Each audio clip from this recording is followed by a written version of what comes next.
안녕하세요. 우리 공공외교학회 창립해서 지금까지 있으면서 아마 여기 계신 분들 굉장히 머리가 아프셨을 거예요. 저는 아침에 축사, 환영사 하시는 때 과거에 10년이 아니라 과거 30년, 40년을 유학에서 축약에서 발표하시는데 너무 깜짝 놀랐어요. 그래서 이거 공공외교학회를 잘못 창립했구나. 이거 앞으로 할 일이 너무 많은 거예요. 근데 여기에 주제가 2020 했는데 그 밑에 공공외교 과거 10년, 앞으로 10년, 우리가 벌써 지금까지 과거 10년, 앞으로 10년 다 다뤄버렸어요. 그래서 오늘 지금부터 발표하는 것은 어떤 의미가 있는가 이렇게 생각해 보니까 과거 10년, 앞으로 10년을 현황과 과제 중심으로 했다면 이 섹션은 방향성을 가지고 이야기한다.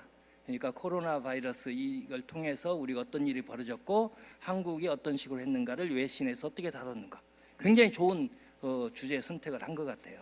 그래서 만약에 이 섹션이 잘 끝나고 다음 토론이 잘 끝나면 제가 과언컨대 앞으로 10년 내에 이렇게 좋은 세미나는 안 만들어질 거라. 그래서 나중에 저걸 2030으로 바꿔서 10년 뒤에 한 번 더 하면 되지 않을까 생각합니다. 그런 의미로 이 섹션을 시작하겠습니다. 먼저 발제하신 분들을 소개하자면요, 제 오른쪽에 발표하시는 이미진 이하여대 교수님, 그리고 이제 두 번째 발표는 차이원, 김수진, 여선아 이하여대 교수님들이 발표하시겠습니다. 그리고 토론은 이제 토론하실 분이 세 분이신데 여기에 나온 순서로면은 김수영 아르나TV 파트장님, 그리고 표정화 외교부 과장님, 그리고 최광 해외문화홍보원 팀장님, 이렇게 세 분이 맡도록 하겠습니다.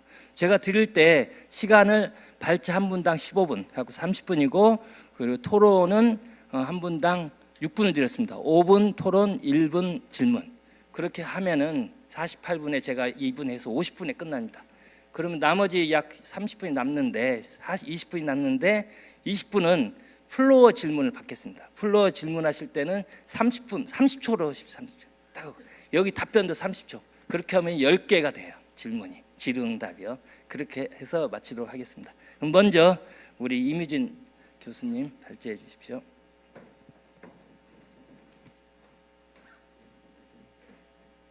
안녕하세요. 저는 이화여대 임유진 박사입니다. 저는 코로나19 대응에 대한 외신 보도를 위험과 위기 그리고 국가 신뢰의 관점에서 살펴보았습니다. 국제사회가 공유하게 된 현대사회의 위험과 위기가 굉장히 증가를 하고 있고 이것에 대한 인식도 굉장히 커지고 있는 상황입니다.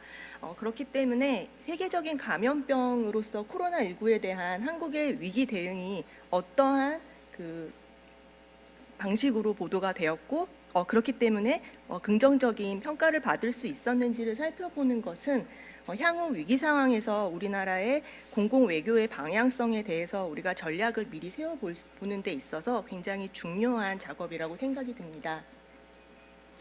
위험과 위기는 약간 다른 개념이라고 할 수 있는데요. 위험이 현상 자체에 강조를 둔 개념이라면 위기는 조직과 공중관계를 위한 조직의 대응 행위에 강조를 둔 개념입니다. 그래서 감염병에 대한 국가적인 대응은 공적인 위기관리라고 할 수 있습니다.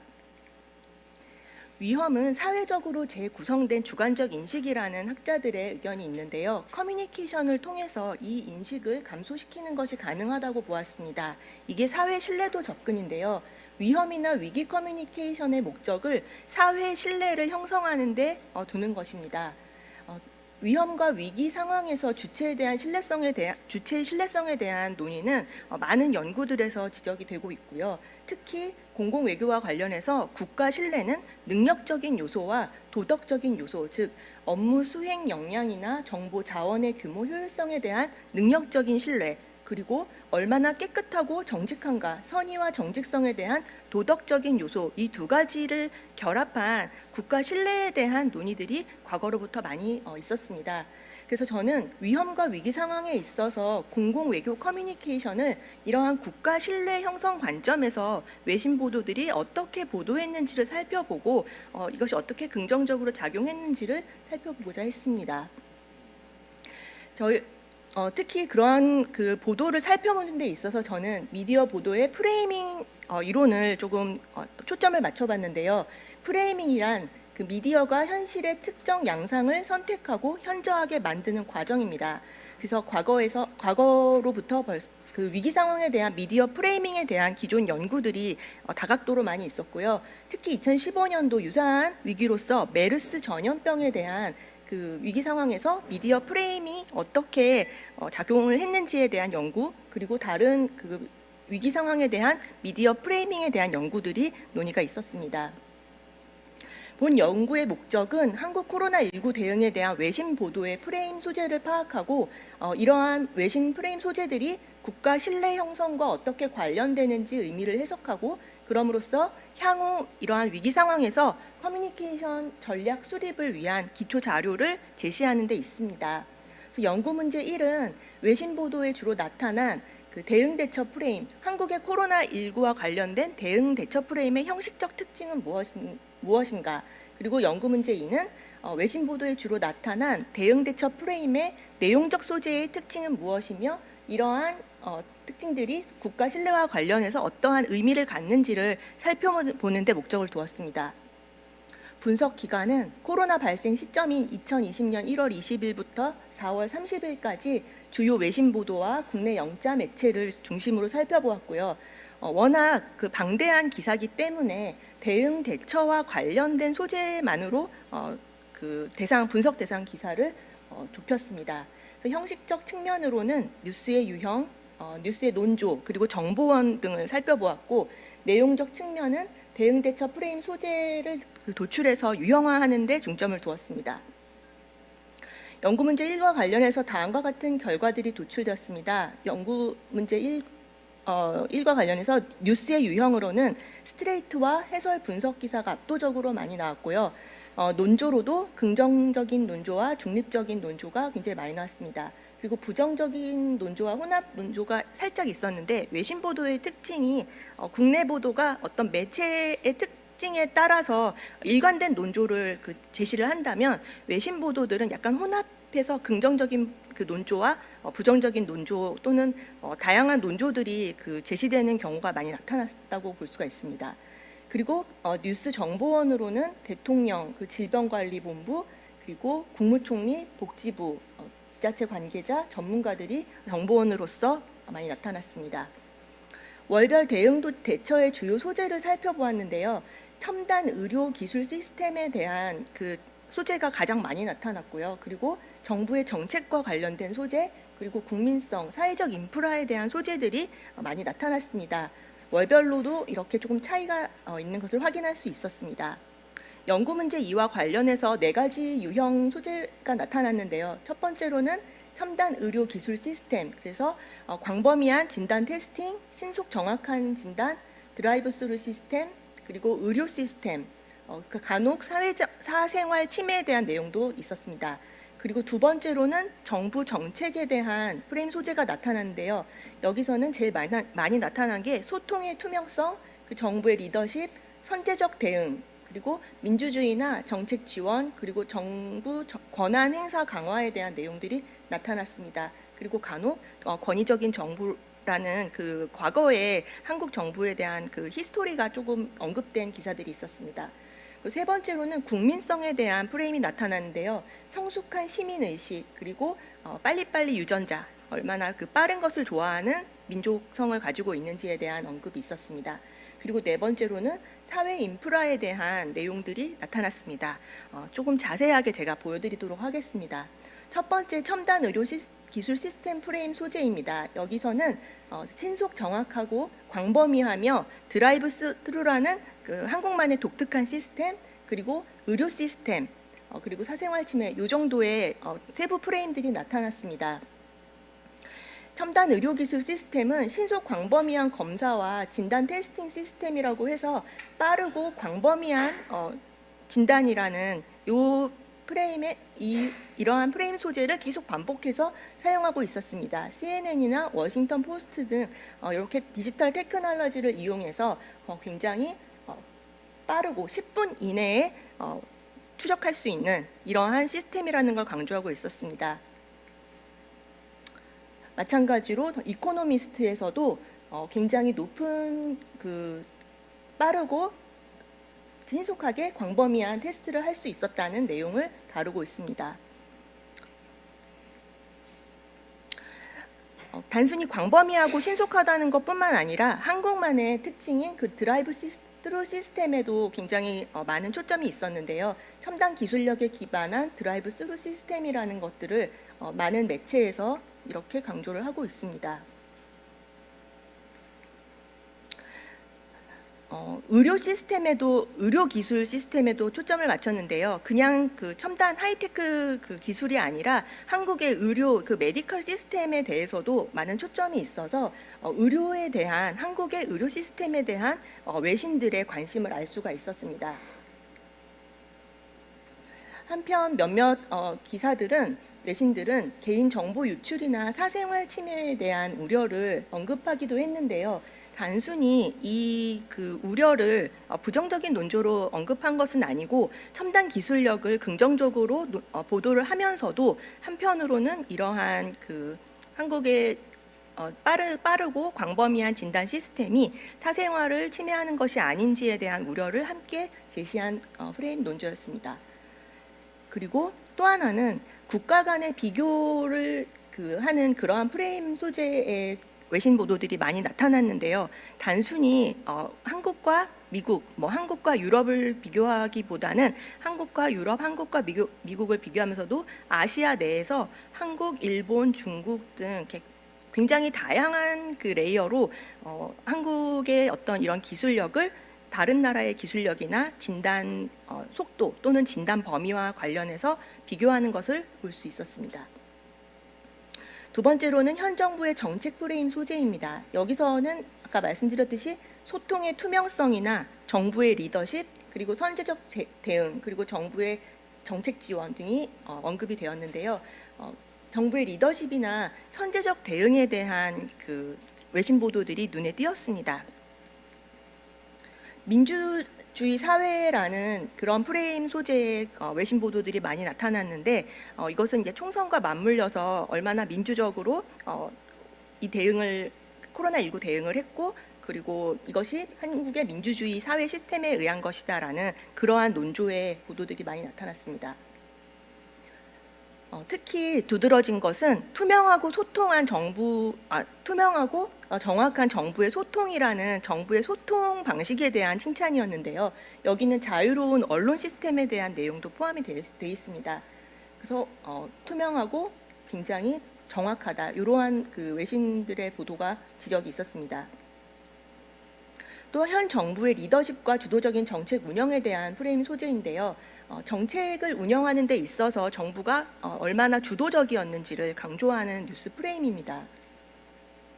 그리고 이미 코로나가 발생한 직후부터 선제적으로 키트를 개발하고 얼마나 액티브하게 이 위기에 대응을 했는지에 초점을 맞춘 그러한 외신 보도들이 나타났습니다.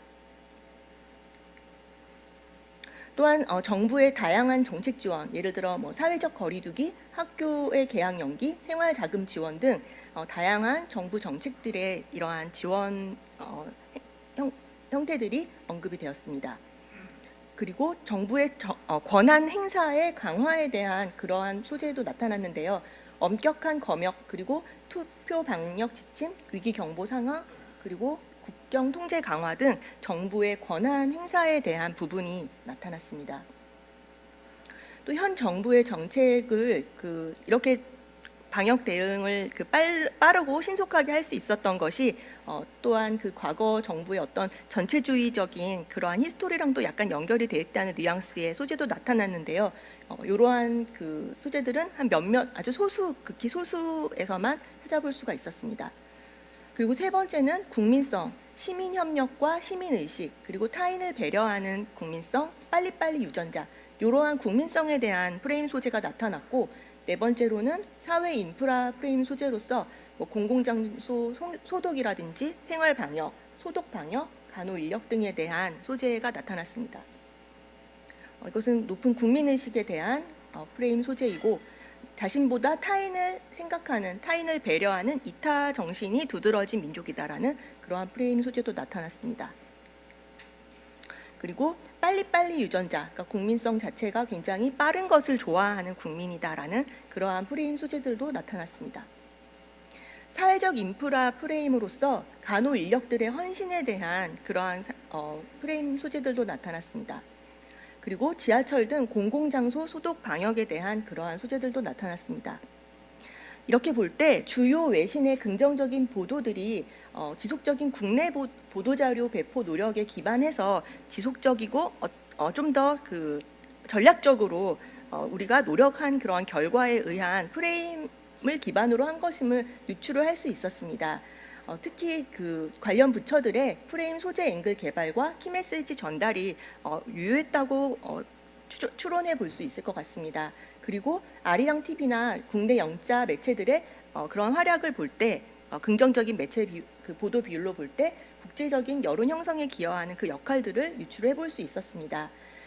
국내 그 외신 보도의 국내 코로나19 대응에 대한 주요 프레임 소재들이 전반적으로 한국 정부나 또한 기술력의 의료 기술과 관련한 그 신뢰 프레임, 그 능력적인 신뢰에 초점을 맞춘 프레임이나 또는 투명한 소통, 그리고 민주주의적 그런 국민성 또는 국민들의 어떤 시민 정신, 이러한 윤리적인 신뢰에 기반한 신뢰 프레임에 기반을 하고 있음을 알 수 있었습니다.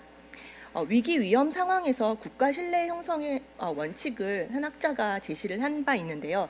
위험 문제 해결을 위한 어떤 신속한 조치와 대응을 표현하는 것, 그리고 선택적 정보의 개방이 완전한 개방으로서 모든 상황을 알리는 것, 어떤 것은 공개하고 어떤 것은 공개하지 않고가 아니라 선택이 아닌 완전한 개방으로서 모든 것을 알리는 것, 그리고 정부 행위의 진정성, 얼마나 진정성 있게 이 행위를 지속적으로 했는가에 대한 진정성, 그리고 전 국민의 자발적인 참여, 이 네 가지를 신뢰 형성에 굉장히 중요한 요소로 지적을 했습니다.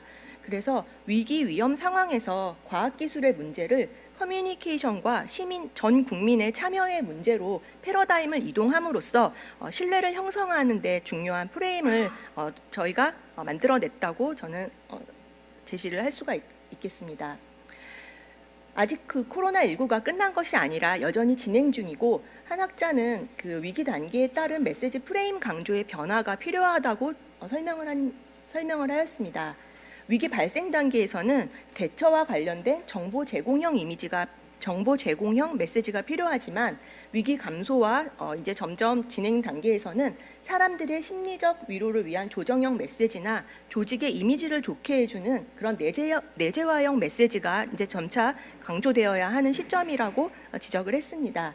그래서 이제부터는 정보 제공형 메시지의 소재를 좀 더 정교화할 뿐만 아니라 이러한 조정형 메시지와 내재화형 메시지의 소재를 더욱더 개발을 해서 다양하게 저희가 그 공공외교에 활용하는 것이 필요한 시점이라고 생각을 합니다. 네, 이상 발제를 마치도록 하겠습니다. 감사합니다. 네, 고맙습니다. 시간도 잘 맞추셔서 고맙습니다. 그러면 다음 발제는 여선아 교수님께서 해주시겠습니다.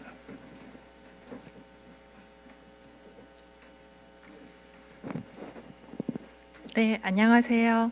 우선 이화여대 커뮤니케이션 미디어 학부에서 추진한 공동 연구를 오늘 창립학술회에서 발표할 수 있는 기회를 주셔서 감사합니다.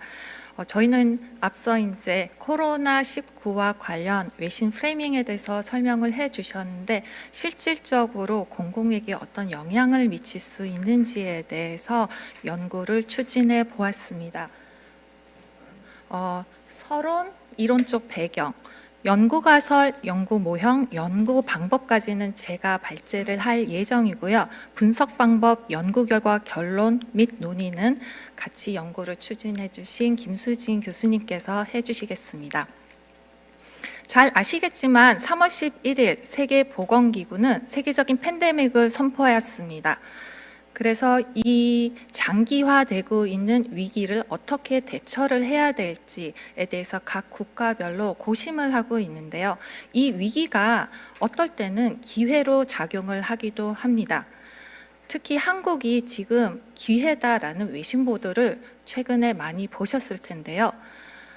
최근 한국에 대해서 보도되는 내용들을 보면 하단에 보시는 것처럼 국민성, 시민정신, 정부의 리더십, 투명성 중심으로 긍정적으로 보도되는 것을 확인할 수가 있습니다.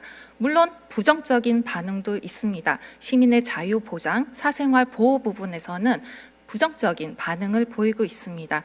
하지만 흥미로운 점은 그 반응이 긍정적이든 부정적이든 간에 외신 보도에 의해 한국 국민들이 대한민국을 바라보는 시각이 점차 변하고 있다는 사실입니다. 저희는 여기에 초점을 맞춰서 연구를 추진하였습니다. 외신 보도에 영향을 받는 변인을 총 3개를 저희가 뽑았는데요.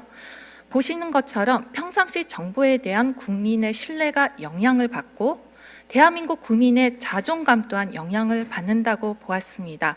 아울러 그걸로 인해 국민의 행동 의지가 영향을 받는다고 생각하였는데요. 이와 같이 저희가 가설을 도출한 이유는 공공외교의 기본 계획, 비전으로 세계와 소통하는 매력 한국이 명시가 되어 있습니다. 이 비전을 달성함에 있어서 현재 한국이 공유하고 있는 위기 극복 행위가 크게 이바지를 한다고 보았습니다. 아울러 단순히 어떤 국민 행동 의지를 공공외교 정책에 대한 지지 행동으로 보지 않고 온라인이란 단어를 넣었던 이유는 최근 사조직뿐만 아니라 행정조직인 정부기관이 정보 홍보를 추진함에 있어서 활발하게 소셜미디어를 활용하기 때문입니다. 공공외교에서 빠질 수 없는 핵심 개념 중 하나는 첫 번째 세션에서 언급되었던 국가 역할이 있습니다. 저희는 연구를 추진함에 있어서 국가 역할이라는 개념을 함께 녹여보려고 노력을 하였고요. 이 모든 내용을 아우를 수 있는 이론적 틀이 필요하다고 판단해서 심리학에서 시작이 되었지만 커뮤니케이션학에서 최근 많이 활용되고 있는 접근성 이론을 갖고 왔습니다. 그래서 이 이론적 근간을 통해서 이 연구는 외신의 보도와 정보에 대한 신뢰도가 궁극적으로 공공외교 정책에 대한 지지로 이어질 수 있다라고 보았습니다. 보다 구체적으로 이론적 배경을 설명드리겠습니다. 우선 연구의 가장 틀을 담당하고 있는 접근성 이론인데요. 이 이론은 저희가 정보를 얻었을 때 정보를 처리하는 과정에 있어서 사람들이 휴리스틱을 사용하는 경향이 있다라고 설명을 하고 있습니다. 여기서 휴리스틱은요, 정보를 얻었을 때 이성적 사고가 아닌 직관을 통해 아니면 경험을 기반해서 문제를 해결 학습한다고 보는 건데요. 여기서 핵심은 바로 접근성이라는 개념입니다. 기억 속에 저장되어 있는 수많은 지식 중 활성화 가능성이 어떻게 되는지를 보는 단어인데요. 만약 오래된 기억으로 생긴 생각 또는 스키마라면 그것을 잠기 접근이라고 보고요. 그것이 최근에 보도된 매스미디어의 정보라면 단기 접근성으로 우리가 유형화를 합니다. 그래서 저희 연구에서는 장기 접근성 요인으로 평상시 국민이 정보에 대해서 갖고 있는 신뢰 정도로 보았고요.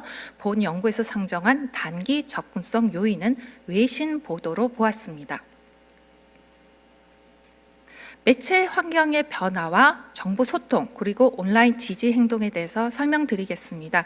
2000년대 이후 사조직뿐만 아니라 정부 기관 또한 적극적으로 소셜미디어를 활용을 하고 있고요.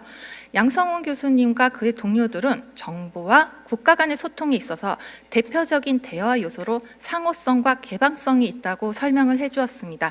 이를 통해 대화적으로 소통을 할 수 있을 뿐만 아니라 공동체 의식을 고양시키고 시민사회 참여를 유도할 수 있다고 보았는데요. 이를 통해서 우리는 정부가 수립하는 정책에 대한 온라인 지지도가 보다 잘 촉발될 것이다 라고 보았습니다. 그 다음은 국제 여론과 국민의 집단 자존감입니다. 사실 다른 나라가 우리를 어떻게 판단을 하는지를 확인하기 위해서는 국제 여론을 활용하는 것이 상당히 유용한데요. 그 내용에 따라 우리는 공중의 자존감이 영향을 받을 수 있다고 보았습니다. 타인의 인정은 자신의 자존 수준과 밀접한 상관관계를 갖고 있기 때문인데요. 심지어 국제 정치학에서는 자국의 자존감을 보다 증대시키고 타국의 인정을 받기 위해 국제시장은 투쟁 중이다라는 표현까지 사용을 하였습니다. 개인은 일반적으로 자존감이라고 표현을 하지만 국가 차원에서 이거를 적용하면 우리는 집단 자존감이라는 개념을 사용을 할 수 있습니다.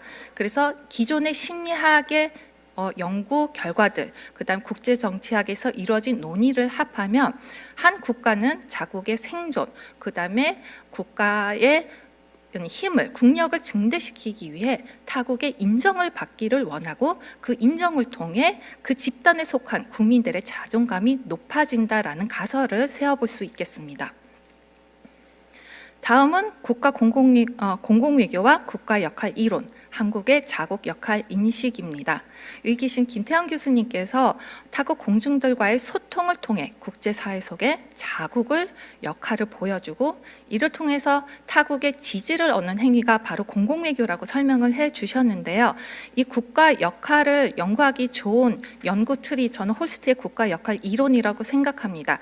간단하게 설명을 드리면 국가 역할은 타국의 국가 역할 기대와 자국의 역할 구상을 통해 수립이 되는데요. 저희는 타국의 국가 역할 기대가 국가 역할 구상으로 가서 국가 역할 수행으로 간다고 보았습니다. 이때 거시적으로는 홀스의 이론에서는 어떤 정보 처리 과정에 의해서 이렇게 역할 수행으로 가는지를 설명을 해주진 않지만 저희가 갖고 온 접근성 이론으로는 해석이 가능하다고 생각하였습니다.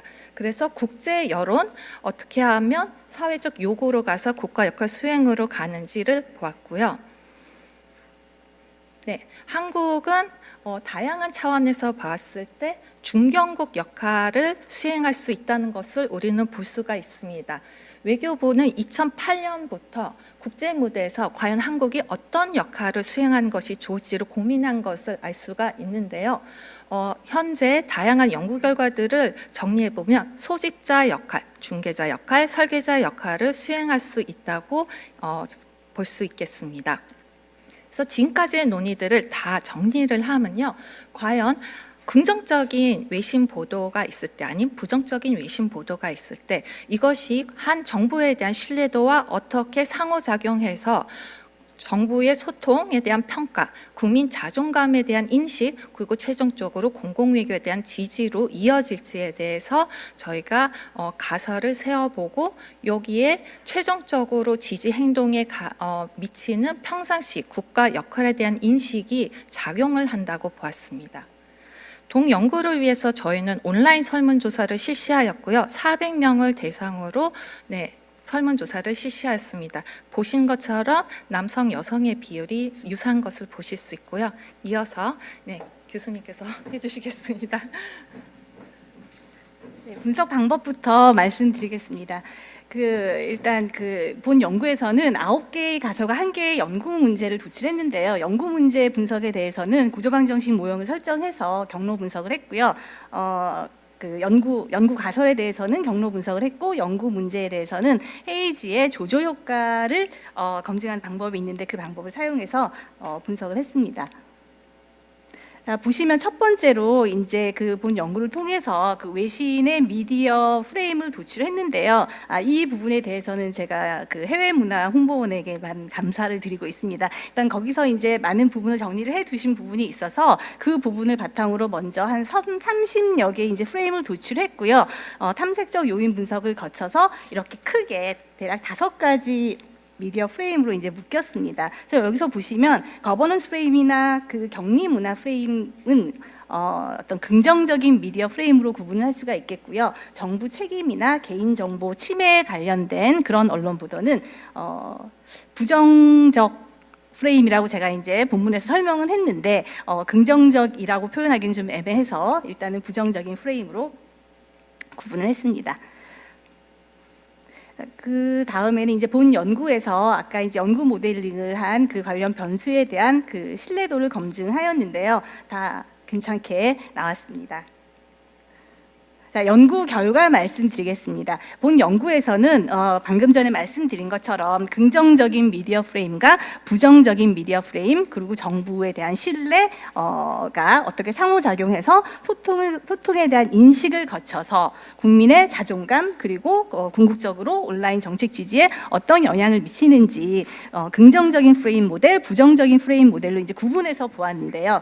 첫 번째로 이제 긍정적인 프레임 미디어 프레임 모형을 보시면 아래 그 뭐 연구 적합도나 그런 것은 다 이제 괜찮게 나왔습니다. 그래서 몇 가지 이제 흥미로운 결과만 제가 해석의 차원에서 이제 간략하게만 찝어드리겠습니다. 먼저 긍정적 미디어 프레임은 직접적으로 정부 소통에 대한 국민의 인식에 영향을 미치는데 예를 들어서 K 방역은 굉장히 성공적이었고 한국의 어떤 그 시민 정신으로 인해서 이러한 것을 잘 이제 극복을 해 나갔다. 그리고 한국의 어떤 이런 그 코로나 관련한 격리 문화라는 것은 K-팝을 즐길 수 있게 하며 달고나 커피를 마실 수 있게 하는 등 이런 것을 즐길 수 있다라고 한 그러한 외신 보도라는 긍정적인 미디어 프레임을 접하면 사람들은 아하 우리 정부가 소통을 잘 하고 있구나라고 느끼게 된다고 합니다. 연구 결과에 의하면 그래서 그러한 긍정적인 미디어 프레임은 사람들이 접하면 위기와 관련된 어떤 이 국민의 자존감까지 높아지고 결국 높아진 자존감으로 인해서 관련 정책에 대한 지지 또한 증대되는 것으로 나타났습니다. 근데 특이한 부분이 정부 그 신뢰에 대한 인식 부분인데요. 그 정부 신뢰는 이제 본 연구에서는 어떤 그 정부가 가진 능력 내지는 뭐 선의 이런 거를 이제 측정을 했습니다. 그런데 평상시 정부에 대한 신뢰가 높은 사람일수록 이런 긍정적인 미디어 프레임을 접하면 이상하게 정부는 소통을 그닥 잘하고 있는 것 같지는 않다라고 느끼게 된다는 겁니다. 거꾸로 긍정적 미디어 프레임을 접했는데 신뢰가 높은 사람은 별로 그렇게 소통을 잘하고 있는 것 같지는 않은데라고 이제 거꾸로 방향이 이제 나타났는데요. 그럼에도 불구하고 그러한 소통이라는 것은 궁극적으로는 온라인 정책 지지에 정책 지지를 증대시키는 아주 중요한 요인인 것으로 나타났습니다. 다음번에 부정적 미디어 프레임 모형을 보시겠습니다. 이 모형도 마찬가지로 연구 적합도 괜찮게 나왔고요. 여기서 이제 부정적 미디어 프레임으로 어떤 그 방역 초기에 좀 더 아주 강력한 정책을 취했어야 되는데 뭐 그러지 못했다라든지 아니면 이런 그 지나치게 투명한 정보 공개라는 것이 개인의 정보를 침해하는 것이 아니냐와 같은 그러한 프레임을 여기서는 부정적 미디어 프레임으로 보았는데 이러한 부정적인 미디어 프레임을 접하면 사람들은 정부 소통을 그렇게 잘하고 있는 것 같지는 않습니다라고 느끼게 된다는 겁니다.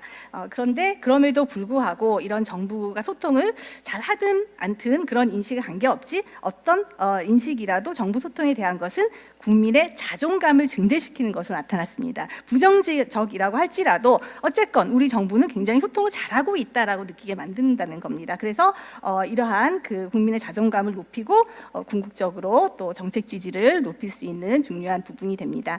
그리고 여기서도 마찬가지로 그 정부 신뢰, 평상시 정부 신뢰와 관련해서 굉장히 이제 독특한 부분이 나타났는데요. 이상하게 평상시 정부 신뢰가 높은 사람일수록 부정적 미디어 프레임을 접하면은 오히려 정부는 정말 소통을 잘하고 있구나라고 느끼게 된다는 겁니다. 근데 제가 여기서 이제 부정적 프레임이라고 얘기를 하긴 했지만 이것이 어찌 보면 굉장히 투명한 정보의 공개입니다. 그래서 이렇게 했어야 되고 또한 개인 정보 침해가 뭐 발생할 우려도 있고 그런 실제 사례도 있었다라는 것을 공개했다라는 것으로 보여서 그러한 부분을 접할 때 평상시 정부 신뢰가 높은 사람은 우리 정부가 정말 소통을 잘하고 있구나라고 느끼게 되고 그러한 소통에 대한 인식이 증가하면서 긍정적 인식이 증가하면서 위기 후에 그 자존감도 증대되고 이어서 또 정책에 대한 그 온라인 지지 행위도 증가하는 것으로 그렇게 나타났습니다.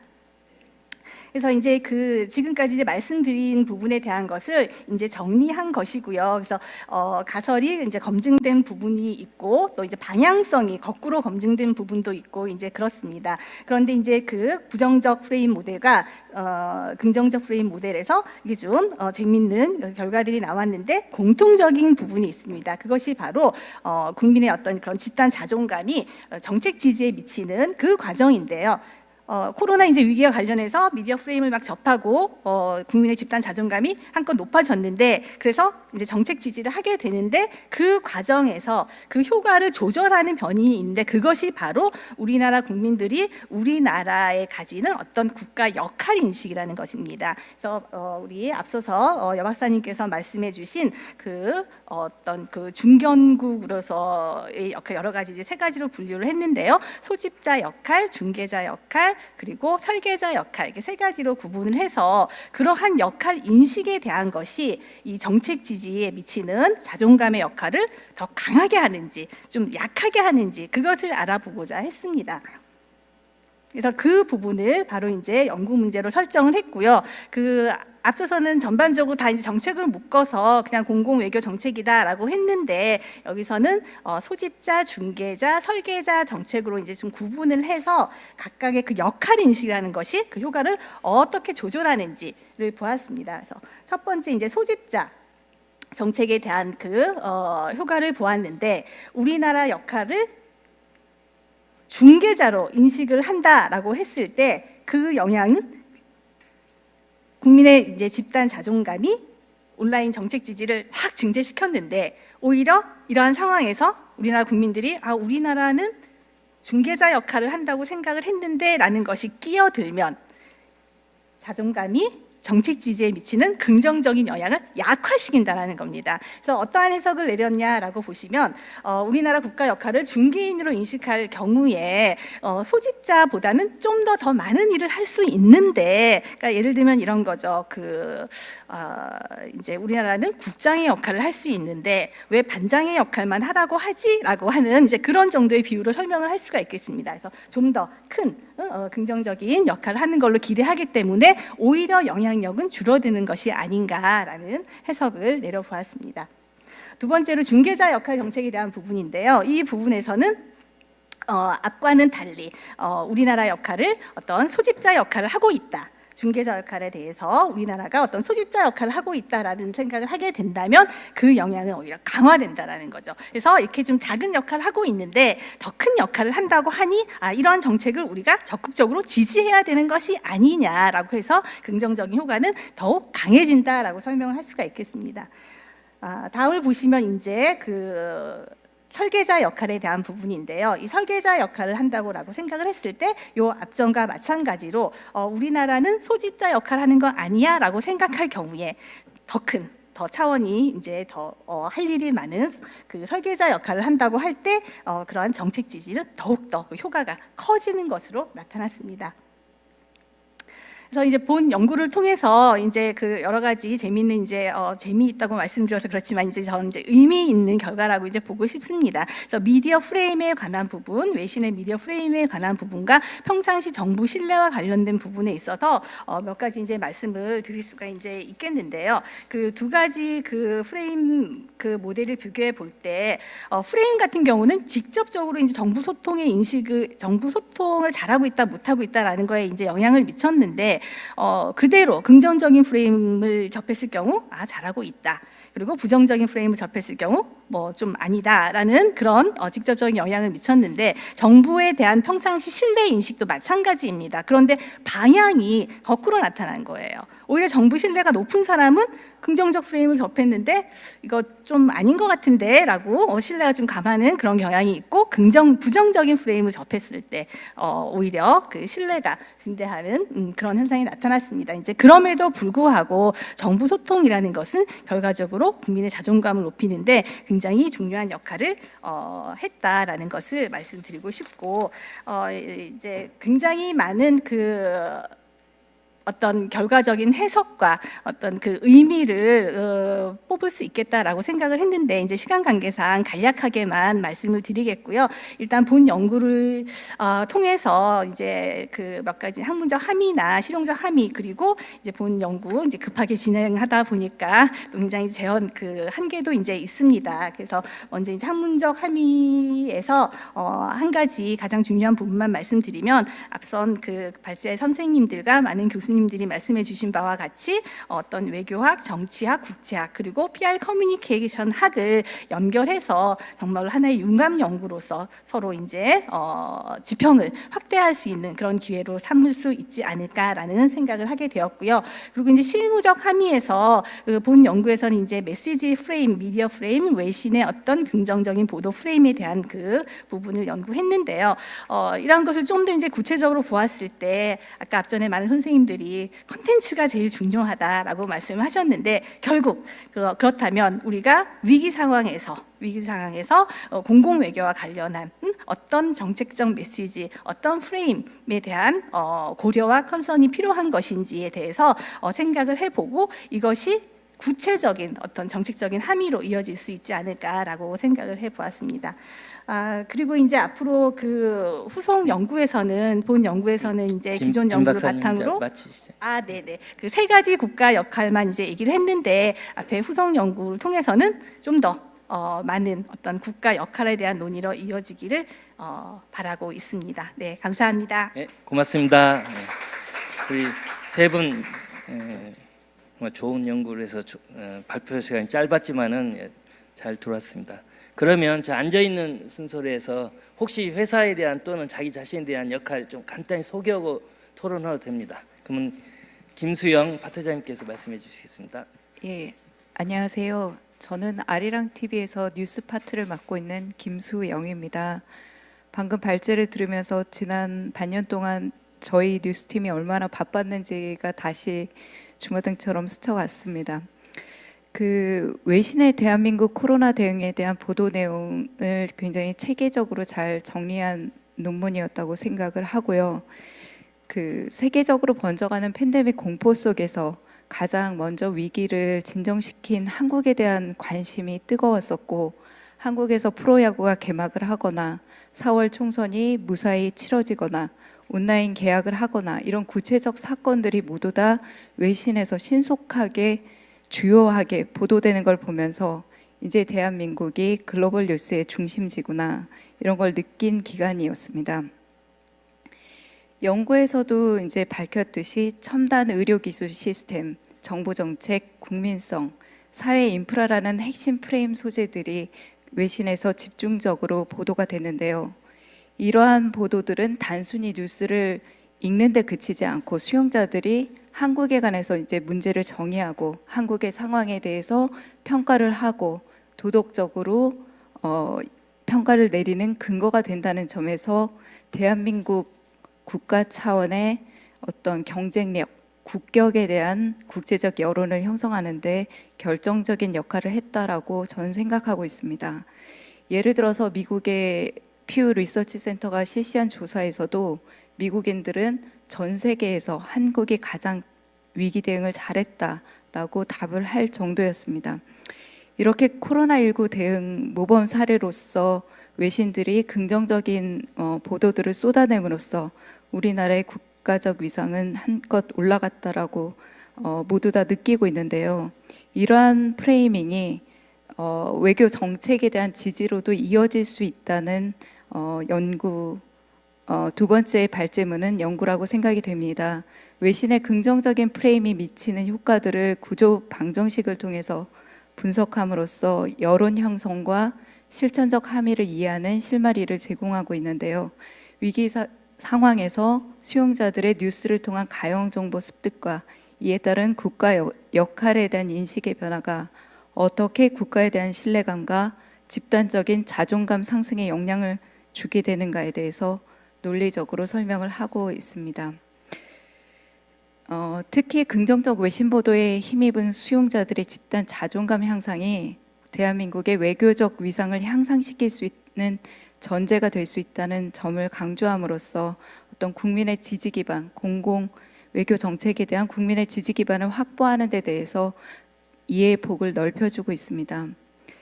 저는 이러한 연구 성과의 연속성상에서 언론인으로서 한국 코로나19 대응에 대한 외신 보도의 어떤 긍정적인 프레임 형성이 어떻게 가능했는지를 덧붙이고자 합니다.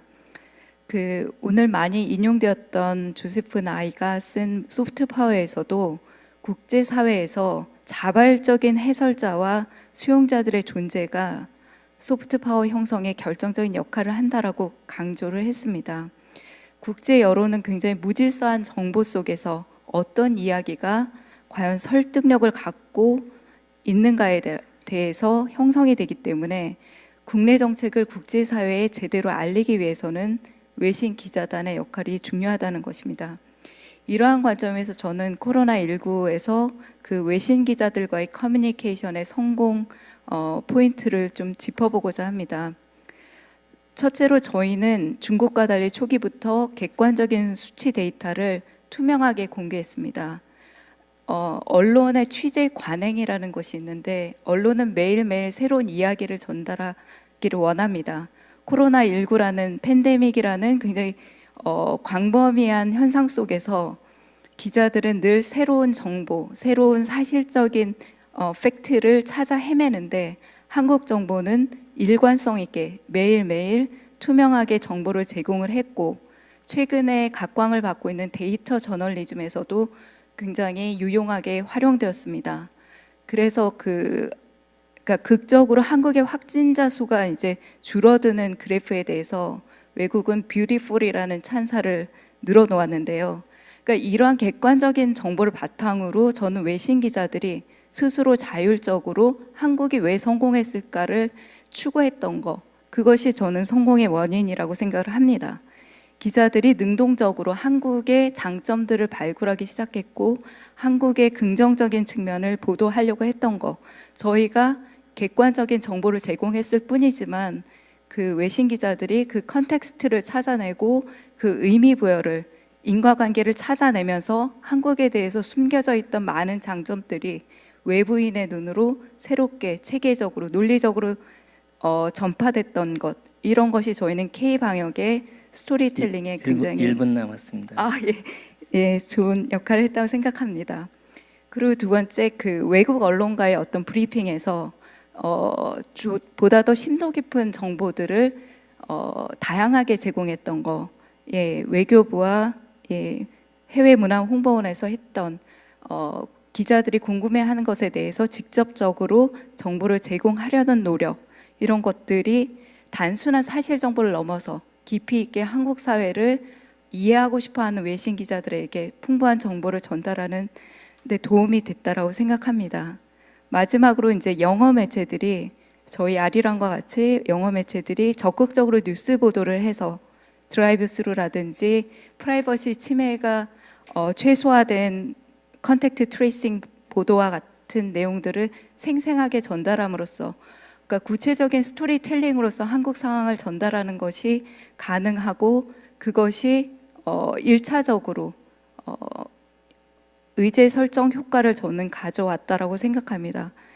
이처럼 한국 코로나 대응에 대해서 외신 보도가 쏟아지게 된 배경에는 정부의 원칙적인 대응과 투명한 리더십, 적극적인 외신들과의 커뮤니케이션, 그리고 영어 매체들의 적극적인 활동이 힘이었다고 저는 생각하고 있습니다. 그러면 그 안전수제로 우리 최강 그 팀장님께서 말씀해 주시겠습니다. 네, 안녕하세요. 저는 해외문화홍보원 최강이라고 합니다. 여기 와서 이렇게 발표할 수 있게 해주셔서 감사한데요. 그리고 또 하나 감사한 거는 지금 이렇게 연구자들께서 저희 해외문화홍보원을 많이 언급해 주시네요. 제가 그 해외문화홍보원에서 하는 일은 거의 외신, 전 세계 외신들이 이제 문화원에서 부터 또 저희 자체적으로 모니터링을 하고 있습니다. 그래서 한 300개 이상의 그런 매체들을 저희가 하고 있고요. 그 결과로 저희가 그 코로나 100일 때쯤 보도 자료를 냈죠. 그래서 관련해서 간단하게 이제 어떻게 이 흐름이 있었는지를 이렇게 발표한 게 있는데 그거를 많이 인용을 해주시는 것 같아요. 그래서 저는 여기 와서 그 학술적인 분석은 전혀 아니고 여기 교수님들께서 그건 해주셨고 제가 이제 실무적 차원에서 이렇게 외신을 다루면서 피부적으로 느꼈던 부분을 이제 말씀을 드릴 건데 이제 전에 말씀하셨던 분들하고 조금 많이 중첩되는 부분도 있을 것 같습니다. 다만 이제 제가 이 일을 계속 하면서 느꼈던 거는 이번처럼 한국과 관련해서 우호적인 기사가 장시간에 걸쳐서 이렇게 많은 나라에서 동시적으로 이렇게 다뤄진 거는 거의 처음 본 것 같습니다. 그러니까 대부분 이제 한국하면 거의 북핵 문제 아니면 저희가 그 많지 않았고 또 얼마 전에는 이제 문화 관련해서 조금 이제 BTS부터 시작해서 뭐 그 이전에 한류 그런 내용 이외에는 한국은 다 두 가지 문제로 거의 외신이 다뤘던 것 같습니다. 근데 이번에는 이제 이런 내용으로 많이 다루고 있고 또 뭐 BBC 뭐 어떤 외신들이 너무 많다 보니까 국내에서도 뭐 BBC가 한국의 공영 방송이다 막 이런 말을 할 정도로 많은 국민들이 이제 외신에 대해서 많이 느꼈던 것 같습니다. 근데 저희가 잠깐 얘기를 드리면 저희는 이 감염 시기를 국내 상황과 맞춰가지고 세 가지로 나눴습니다. 그래서 초기 방역기가 1월 20일부터 2월 17일이고, 그러니까 확진, 급증, 절정기로는 이제 그 감염자 나타난 시기부터 시작해서 3월 22일까지 나눴고, 사회적 거리두기를 둔 3월 23일부터 5월 5일까지 3단계로 구분했습니다. 그리고 지금 현재 감염이 진행되고 있는 상황이어서 그 이후는 또 다른 이제 분석이 들어갈 예정입니다. 그래서 초기 방역기에는 그 거의 외신 보도가 그 감염자가 굉장히 소수인데 한국에서는 뭐 휴교 조치를 하고 뭐 마스크 착용을 하고 굉장히 민감한 반응을 한 거에 대해서 그러니까 편집증적인지 조심성인지 자문하게 된다는 그 슈피겔 기사도 있을 정도로 외신이 도대체 한국은 왜 이렇게까지 이렇게 이런 행동을 보이는가에 대해서 좀 적극적으로 많이 다뤘던 것 같고요. 그 두 번째 시기에는 이제 확진 급증 절정기에는 이제 국내에서는 마스크 대란이랑 코리아 뭐 포비아 4월 계약 연기 뭐 보육 문제 이런 것들이 부상을 한 반면에 외신은 2월 18일에 31번째 확진자가 이게 감염이 시작되면서 전혀 다른 상황에 대해서 좀 관심을 갖고 대구에 대한 보도가 좀 이어졌고 그다음에 한국이 국경을 닫지 않고 지역 간 이동도 전면 제한하지 않았다는 점에서 굉장히 많이 관심을 가졌습니다. 그래서 뉴욕타임즈가 2월 25일 날 중국 봉쇄가 아닌 융통성 있는 조치가 성공하면 민주사회의 본보기가 될 것이라는 기대와 우려 섞인 반응을 보였죠. 그래서 그 이후에 주목할 것은 외신들이 국내 확진이 되게 급진하는 상황인데 왜 한국은 사례가 많을까? 그러니까 한국을 되게 이렇게 이런 많은 감염자가 있다는 거에 대한 비판보다도 왜 그럴까에 대해서 굉장히 집중적으로 이제 보도하기 시작을 했습니다. 그러면서 이제 많은 전염병 전문가들이 트위터나 전통 매체 기고를 통해서 한국의 뛰어난 진단 평가를 하기 시작을 하면서 그 반응이 언론에 이제 그대로 소개가 되는 그런 형태를 보이고 있습니다. 그래서 그러면서 그 외신들이 거의 한국이 이렇게 많은 거는 역설적이게도 뛰어난 방역 시스템이 있었다 이런 결론에 도달을 했고 그러면서 이제 국내의 언론들도 외신의 긍정적인 보도를 이제 하기 시작합니다. 그래서 한국일보에서 2월 27일 날 미국 언론들이 한국의 검사 능력과 시민의 의연한 태도가 놀랍다 뭐 이런 제아로 기사가 나오기 시작하면서 사실은 일부 국내 언론에서는 중국에 대한 입국 금지 조치가 이루어지지 않는 것 뭐 이런 거에 대한 비판적인 기사가 막 나오고 있었던 시기였는데 외신이 이렇게 되면서 이렇게 급반전되는 그런 분위기를 보이고 있습니다. 그리고 3월 12일 정도에 이제 세계보건기구가 팬데믹을 선언했고 이미 그때 한국은 가장 낮은 치명률을 보였습니다. 그래서 외신들은 한국과 같은 조치를 취했더라면 확산세가 지금과 달랐을 것이라는 그런 보도를 내기 시작을 했습니다.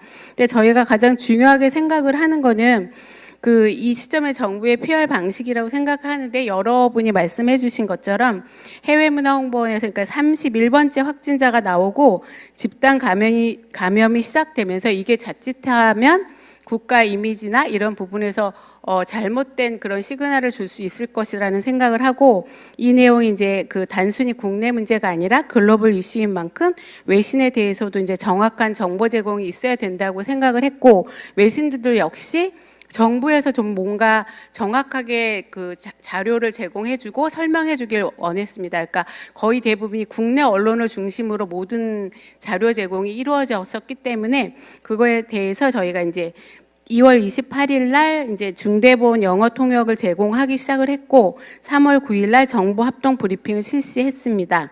그래서 그 약간 그 개방적이고 정직하며 시의성 있는 소통이 중요하다는 공공 커뮤니케이션의 원리에 맞춰서 저희가 이렇게 활동을 했는데요. 그 내용에서 이제 각국 기자들이 되게 좋은 반응을 보였고요. 그다음에 그 3차 사회적 거리 두기에서는 그러니까 여러분이 말씀을 해주셨지만 그 총선 같은 경우에는 전 세계에서 처음으로 이제 이루어진 만큼 되게 관심이 본격적으로 관심이 있었고 반대로는 또 이 시기에는 감염자 추적 시스템이 탁월하지만 너네들은 뭔가 그 개인의 자유에 문제가 있지 않는가라는 움직임이 일기 시작을 했습니다. 그래서 저희도 되게 그 관심을 가졌던 부분인데 신기한 것은 이제 유럽 언론 같은 경우는 스스로들이 이렇게 그거의 찬반 논란이 같은 그 프랑스 내에서 언론 안에서 이루어지면서 저희가 이런 것들은 반박 재반박 이런 것들이 자유와 사생활에 대한 숙고의 계기가 마련되는 것이 아닌가 이렇게 판단을 했고요. 이 부분은 앞선 발제에서 지적한 것 같이 서구와 동양 사상의 차이점과 함께 포스트 코로나 시대의 글로벌 화두로서 한번 던져볼 수 있지 않을까 이런 생각을 했습니다.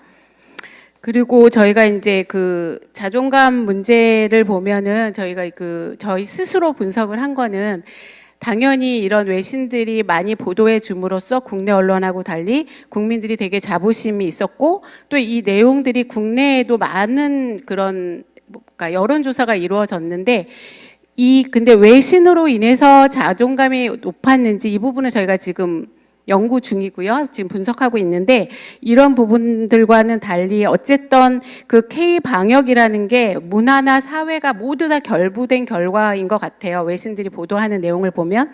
그래서 이런 것들이 이제 새로운 개념의 국가 이미지 확산으로 이제 활용될 수 있기를 바라는 게 저희 해외문화홍보원의 생각입니다. 네. 예, 고맙습니다. 그러면 마지막으로 한국의 공공외교를 실무 입장에서 최고로 총괄로 전체를 책임지고 계시는 우리 표 과장님께서 말씀해 주십시오.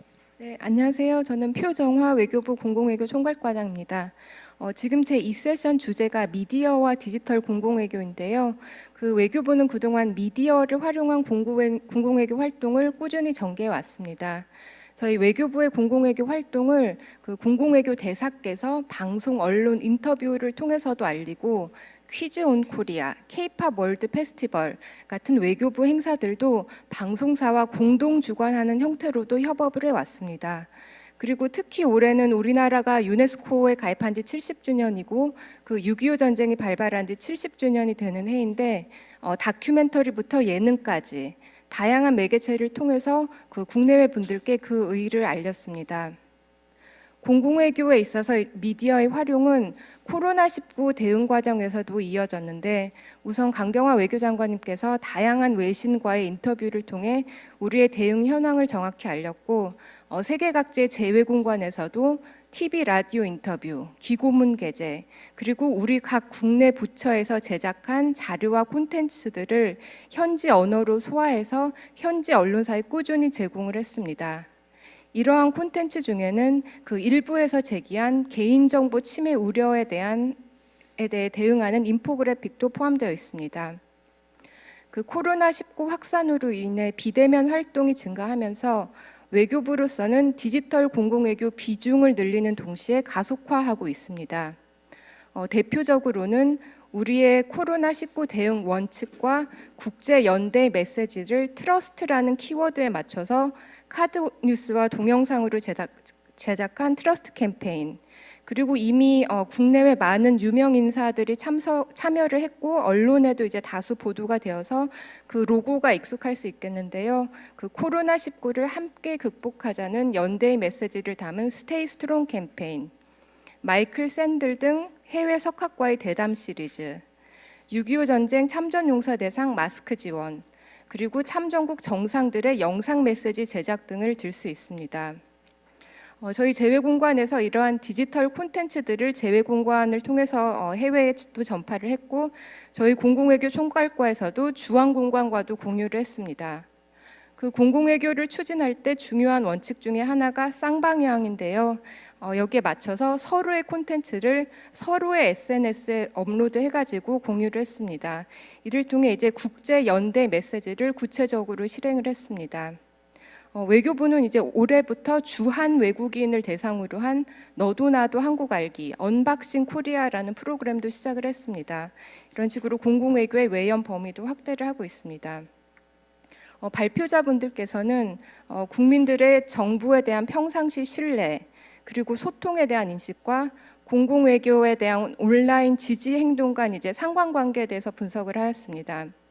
근데 디지털 플랫폼이야말로 그 정부의 활동과 정책들을 투명하고 신속하고 보다 많은 분들을 대상으로 알릴 수 있다는 점에서 신뢰와 소통에 유용한 창구로 작용할 수 있다고 생각하고 그 세계를 선도하는 대한민국을 구현할 수 있는 방법 중 하나라고 생각합니다.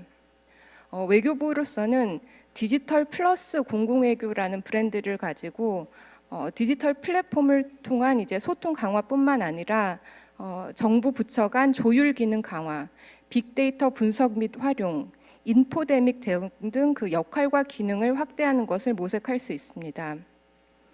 이를 실현을 하려면은 조직이나 예산 등 인프라를 구축할 필요가 있습니다. 그래서 디지털 공공외교 강화 필요성에 대한 국내적 공감대가 확산되는데 오늘 여기 계신 참석자분들도 관심을 가져주시면 감사하겠습니다. 사실 방송이나 광고도 비대면 매체입니다. 그리고 실제 코로나19 이후에 각 공관에서도 그 현지의 방송이나 광고를 통해서도 우리의 문화를 알리는 등 공공외교 활동에 있어서 활용도를 높이고 있습니다.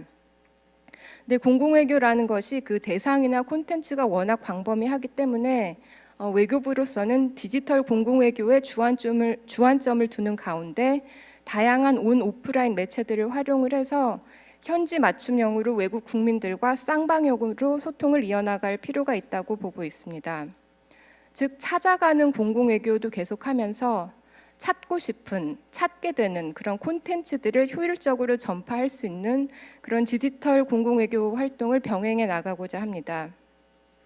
이 과정에서 외교부가 중시하는 요소 중 하나가 국민들의 의견입니다. 외교부는 공공외교뿐만 아니라 국민외교도 추진을 하고 있는데 국민들께서 보다 편한 접근성을 가지고 우리 외교에 대한 의견을 개진할 수 있도록 국민 외교 앱도 만드는 등 이제 다양한 방식으로 소통을 하고 있습니다. 그래서 디지털 공공외교뿐만 아니라 2020년부터 시작되는 제2차 공공외교 5개년 계획을 준비하는 데 있어서도 다양한 분야의 의견을 구해서 그 우리 공공외교의 비전인 국민과 함께 세계와 소통하는 매력 한국을 실현할 수 있도록 해 나가겠습니다. 이상입니다. 맞습니다. 오늘 Q&A를 위해서 시간을 좀 전략을 많이 해봤는데요. 약 8분 남았지만은 약 10분 정도 더 연장해서 하겠습니다. 저희가 원래 늦게 시작했으니까요. 그래서 여기 플로어에는 소중하신 분들이 있어요. 그래서 아마 이번 발표와 연관돼서 말씀을 해주시는 분이 있는데 저쪽에 손지에 전 아랑TV 사장님이 계십니다. 이분은 또 여기 오늘 발표해 주신 이병종 교수님하고 부부 공공 외교단이에요. 그래서 전임 한국 특파원들 두 분 다 하셨고요. 예, 말씀 한번 해주십시오. 예. 마이크가 있.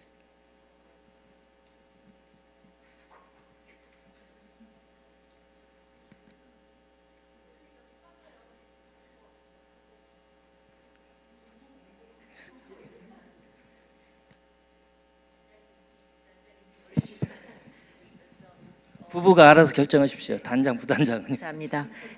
일단은 오늘 이 세션은 특히 공공외교의 현장에서 열심히 지금 뛰고 계시는 분들이나 또 열심히 연구하시는 분들이 이렇게 활발히 여성들이 활동하고 있다는 거에 대해서는 제가 굉장히 긍정적으로 보고 굉장히 정말 아주 인상적이었습니다. 그게 일단 첫째 코멘트고, 두 번째는 저는 이제 좀 미디어 쪽이니까 단기적으로 봐서는 지금 말씀하신 게 지금 여태까지의 어떤 코로나 사태에 대해서 우리가 잘한 것에 대한 거 있지만 지금 코로나 사태가 이제부터는 또 새로운 국면으로 들어가지 않습니까? 지금부터의 2차 유행에 대한 대비라든지 또 앞으로의 백신이 나왔을 개발, 또 어떻게 확보할 것인지, 또 이걸 분배를 어떻게 할 것인지에 대한 이 코로나 사태에 대해서 굉장히 앞으로 이제 가야 될 길이 먼데, 지금 한국에 대해서 관심도가 굉장히 높다는 말을 지금 말씀을 많이 해주셨는데, 앞으로도 지금 우리가 어떤 식으로 대처하는 거에 대한 관심도 지속적으로 높을 거라고 생각을 합니다. 그래서 그런 식으로의 어떤 앞으로 대처하는 것을 여태까지의 잘 대처한 것에 대한 교훈을 어떤 식으로 받아서 어떻게 적용할 것인지에 대한 얘기도 조금 좀 들었으면 하는 생각이 들고요.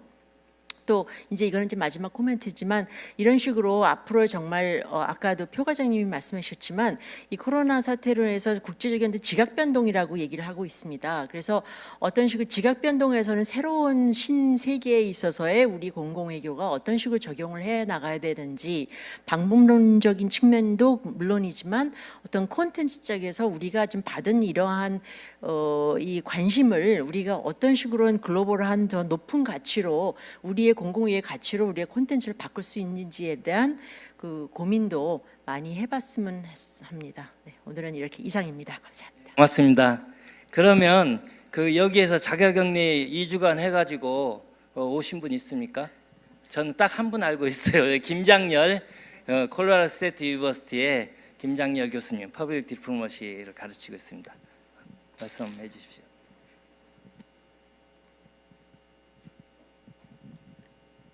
네, 저 김장열입니다.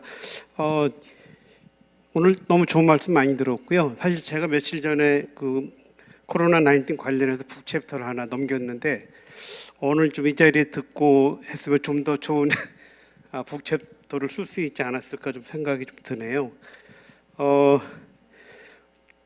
제가 오늘 쭉 발표하시는 거 들으면서 궁금해진 것 중에 하나가, 이 언택트 시대에 앞으로 공공외교의 방향은 그러면은 이제 어떻게 될 것인가. 물론 학자들은 학자들 나름대로 연구를 하겠지만은, 특히 정부에 계신 분들께서 혹시 그런 쪽으로 좀 고민하시는 게 있으면 한번 좀 듣고 싶습니다. 그리고 혹시라도 가능하다면, 여기 외신 기자분들도 계셨는데 외신의 영향이 과거에는 굉장히 강했었거든요. 우리가 유명한 택시 운전사인가 영화에도 나오잖아요. 그래서 그런 과거와 비교했을 때 외신의 영향이 앞으로는 어떻게 될 것인지 혹시 예측을 할 수 있다면 그 부분도 조금 궁금합니다. 코멘트를 하라니까 질문을 해가지고 저를 질문하는 거 당황시킵니다. 아니었어요? 네, 고맙습니다. 혹시 여기서 코멘트 하실 분, 플로어에서 질문 있으면 하십시오. 좀 많이 나올 것 같은데요. 우리가 코로나 바이러스가 한국 공공외교학회 창립을 기념해서 미리 번진 것 같아요.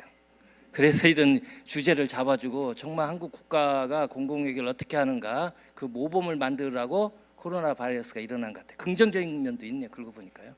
혹시 Q&A 있습니까? 질문하실 분? 예. 그러면 이병 교수님께서. 예. 질문을 하셨는데 앞으로 외신이 한국에서의 역할이랄까요? 그래서 전직 외신 기자 출신으로 제 느낌을, 어제도 비슷한 자리에서 그런 말씀을 드렸는데, 물론 우리 민주화 운동 때 이제 외신이 큰 역할을 했고, 그러다가 이제 좀 약간 소강 상태였는데 요즘 다시 외신이 이렇게 집중적인 조명을 받는 좀 이유가 있다고 생각이 되는데, 요즘 어느 나라다 다 그렇지만은 이제 언론이 갈라져 있고 양극화돼 있고, 특히 우리나라 언론이 보수 진보 갈려 있어서 이제 국내 언론 신뢰도가 많이 하락한 것 같은데, 상대적으로 외신은 그런 어떤 이념에 쏠리지 않고 중립적으로 보도한다는 그런 믿음이 있기 때문에 그 좀 더 신뢰성이 최근 들어서 좀 올라갔다고 그렇게 생각이 됩니다. 그래서 국내 언론이 또 외국 언론을 많이 인용하고 아까 말씀하셨지만 이번 보도도 그 외신을 국내에 이렇게 선순환 보도를 시켜가지고 뭐 혹자는 그것 때문에 국내 언론의 여론이 호의적으로 돌았고 4월 15일 총선까지도 영향을 미쳤다는 그런 생각들도 갖고 계신데 제 의견입니다. 그거는. 맞습니다. 혹시 이런 제 의견이 있으신 분들 예, 정말 더 소중한 그 말씀해 주셔서 고맙습니다. 여기에 세 분이 토론 오셨는데 혹시 토론 오신 분들 마무리 이제 발표하신 분께 기회를 드릴 테니까요. 그 혹시 코멘트 있으면은 1분씩 하지. 아 그래요? 예. 네. 말씀해 주십시오. 그 이에스더신가. 네, 안녕하세요. 아리랑 TV의 이에스더라고 합니다. 저는 임유진 박사님 발제하신 내용 중에서 결론 부분에서 그 프레임 중에 그 외신들이 한국과 뭐 중국, 한국과 서구를 비교하는 프레임들이 많이 나타났던 부분만 잠깐 언급하시고 지나가셔서 사실은 저희가 지금 한국 중심적으로 우리가 잘한 것에 대한 이야기를 중심으로 하고 있는데 사실은 다른 이들은 어떻게 보고 있는지 좀 제3자적 관점에서 어떤 관점들로 이야기를 하고 있는지 그런 부분에 대한 관심을 좀 더 가질 필요가 있다고 생각하거든요. 그 부분 좀 코멘트 해주시면 좋겠습니다. 부분은 나중에 그 합쳐서 하시면 됩니다. 우리 그 김수영 파트장님 아까 제가 시간을 좀 저기 했는데 혹시 하실 말씀 있으면 추가로. 네. 굉장히 중요한 자리니까 아무 말씀이나 하셔도 돼요. 왜냐면 평소에 저런 그 자기 실무에서 준비된 것이 좀 있을 것 같아서. 지금 뭐 외신과 한국 언론 비교 뭐 이런 얘기가 나오는데, 그러니까 저는 장기적으로 공공 외교가 이제 발전을 하기 위해서는 그 한국 기자단이 굉장히 폐쇄적으로 운영이 되고 있거든요. 한국 기자단들이 굉장히 영상 기자 풀단, 뭐 취재 기자 풀단 뭐 이렇게 폐쇄적으로 운영이 되고 외부 기자들, 그 기자단에 포함되지 않는 사람들이 그 정보에 접근을 하거나 취재를 하는 것들이 굉장히 어려운 상황입니다. 그렇기 때문에 좀 역설적으로 이번에 외신 기자 간담회 뭐 이런 것들이 의미가 있다라고 생각이 되는데요. 장기적으로 어떤 개방적이고 좀 민주적인 취재 환경을 조성하는 것이 저는 굉장히 중요하다고 보고요. 이러한 커뮤니케이션을 만들기 위해서 어떤 제도적 뭐 문화적 변화 여기에 대해서 어떻게 좀 비전을 가져봐야 될지 이거 좀 여쭤보고 싶습니다. 감사합니다. 계속 질문해서 큰일 났네. 그럼 다음 최광 팀장님.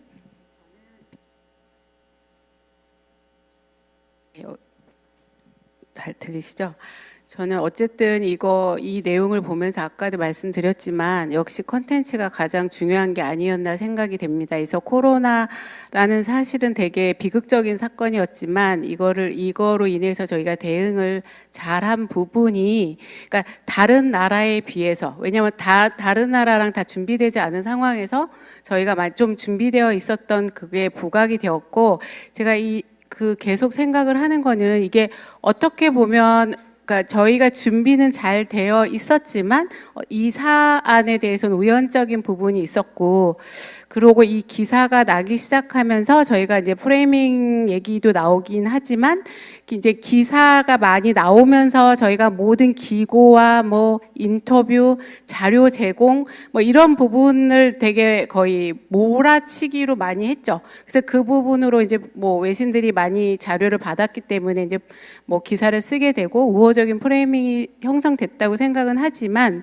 그 프레이밍 외신, 특히 국내 언론도 아니고 외신을 저희가 프레이밍 할 수 있을까? 막 이런 좀 그런 고민도 있고, 사실은 이번 홍보가 전략적으로 이루어진 거일까라는 거에는 약간 의문이 들기도 합니다. 왜냐하면 이 기사가 나면서 저희가 이걸 잘 홍보를 해야 되니까 각 부처에서 정말 많이 애써서 다양하게 자료도 배포하고 카드 뉴스 만들고, 어떻게 보면 이게 정보가 너무 많아가지고 이게 뭐 좀 문제가 있는 게 아닐까 정도로 많이 만들었어요. 근데 그게 과연 해외에는 어떻게 이게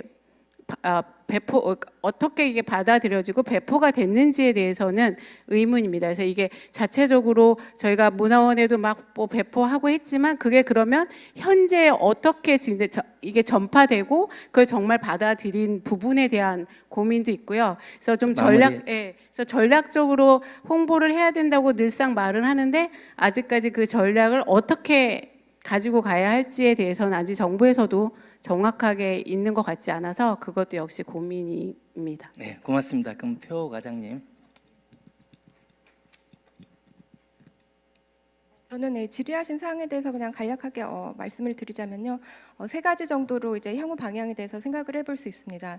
첫 번째가 디지털 공공외교 강화, 그리고 두 번째가 국제 연대와 협력의 가치를 실현하는 공공외교, 세 번째가 공공외교 분야에 있어서 민관 협력 강화입니다.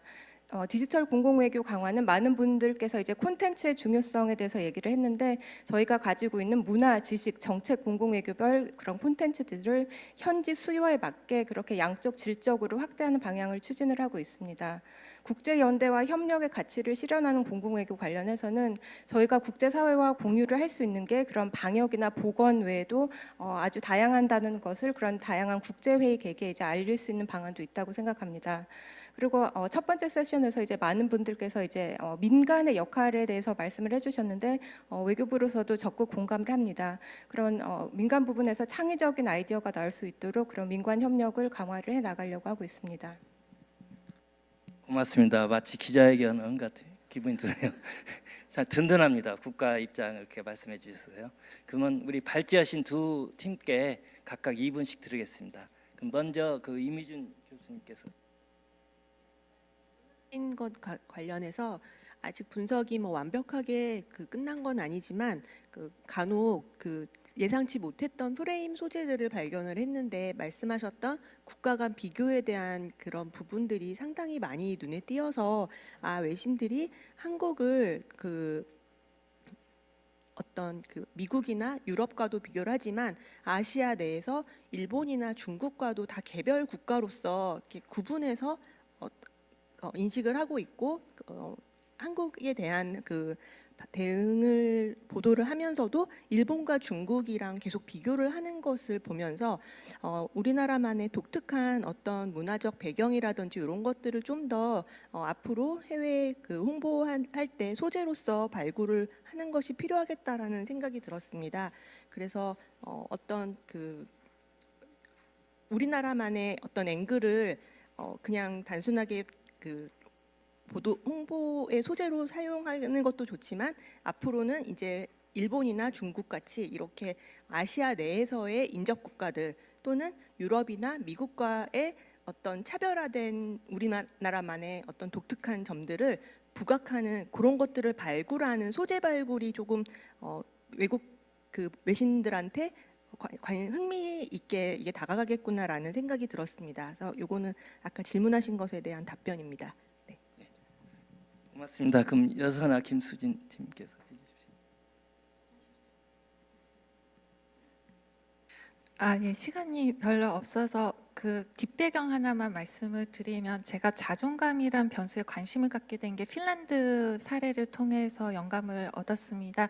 2년 전에 읽었던 핀란드 정보 자료에 따르면 국가 명성을 제고하기 위해서 중요하게 달성해야 될 목표가 자국의 자존감을 높여라로 적혀 있었습니다. 지금까지 제가 인식했던 국민은 협동을 해야 될 대상이었습니다. 근데 그것이 아니라 자존감을 높여야 될 대상으로도 인식을 해야 된다는 것을 그 자료를 통해서 제가 확인을 하였고 이것 또한 한국이 배워야 될 점이 아닌가 생각을 하였습니다. 외교부에서 지금 1차 공공외교 5개년 기본 계획이 마무리되는 단계에 있고요. 2차 계획을 수립을 하고 있는데요. 이 자존감 부분이 포함이 되면 좋지 않을까 한번 제안을 드려봅니다. 감사합니다. 우리 김수진 교수님. 네, 지금 저는 본 연구를 수행하면서 이렇게 많은 것을 좀 느꼈는데요. 일단 첫 번째 느낀 것은 일단 언론, 미디어의 힘은 강력하다입니다. 그런데 그 미디어의 프레임을 이해하고 소화하는 여론의 힘은 더 강력하다입니다. 그래서 본 연구에서는 저희가 이제 그 커뮤니케이션 이론 중에 하나인 그런 접근성 이론을 바탕으로 이제 그런 해석을 끄집어냈기 때문에 어떤 미디어 프레임과 평상시 정부에 가지고 있는 국민의 신뢰 이런 관계를 통해서 그러한 것이 결국 어떤 외교 정책에 대한 지지로 어떻게 이어지는지를 이제 보고자 했는데요. 그 과정에서 미디어 프레임이 직접적으로 영향을 주기도 하지만 결국 중요한 것은 사람들이 평상시에 어떤 생각을 하고 그것을 깊이 숨겨둔 채 의사결정에 활용을 하느냐, 그것이 연결되어서 어떤 시너지를 발휘하기도 하고 또 부정적인 효과를 발휘하기도 한다라는 것을 이제 느꼈고요. 그래서 이제 연구 수행에서 그러면 이 과정에서 얼마나 많은 변수들이 중간에 끼어들어서 효과를 조절하게 될지 그러한 그런 그 상황과 변수에 대한 것을 파악하고 알아내고자 하는 것이 결국 우리 학계의 어떤 노력이 되어야 되지 않을까라고 생각이 들었습니다. 고맙습니다. 오늘 발제하시고 토론하시고 플로에서 의견 주셔서 너무 제가 정리를 잘할 수 있었습니다. 보니까 사회를 마치는데 이런 코멘트를 주게 한 분들에게 감사드리는데요. 이게 그렇습니다. 한국 정부가 프레임을 실제는 만들고 한국 언론도 만들어서 보니까 외신에 영향을 준 것 같아요. 외신 영향이 한국 언론에 나간 것뿐만 아니라 유튜브를 통해서 커져서 결국에는 국민의 자존감도 높이는, 그래서 공공외교의 성공 사례가 지금 현재 되고 있는데, 또 손지혜 사장님이 그랬어요. 문제가 발생할 때 어떻게 하자. 거기에 대한 준비를 해줘야 합니다. 왜냐하면 스웨덴 모델이 집단 면역이라고 하지만 스웨덴은 정확히 자기들은 집단 면역이란 말 쓴 적이 없는데 외국 언론이 쓴 말이다. 그런데 팬데믹이 1차, 2차, 3차 오게 되면 스웨덴 모델이 맞을 수도 있다고 WHO에서 말하고 있습니다. 이것은 뉴스가 나왔다 없어진 것 같아요. 그런데 그러면 한국 같은 경우에 진짜 잘했는데 만약 그때 문제가 생기면 뭐냐. 근데 확실한 게 한국 정부가 현재 잘하고 있는 건 맞아요. 왜 그러냐. 우리 국민들은 하나도 봐주지 않아요. 국가가 잘못한 것을. 그래서 사람이 죽으면 안 돼. 그렇기 때문에 절대 국민들은 지금 현재 국가가 잘한다. 그래서 국민이 원해서 우리가 지금 이렇게 맡고 있는 거다.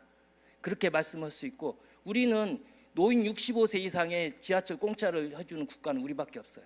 그러니까 노인이 존중하고 노인의 삶도 매터다, 중요하다. 그래서 우리는 한 명도 안 죽게끔 하는 걸로 간다. 코로나 바이러스 약한 게 노인 아니니까.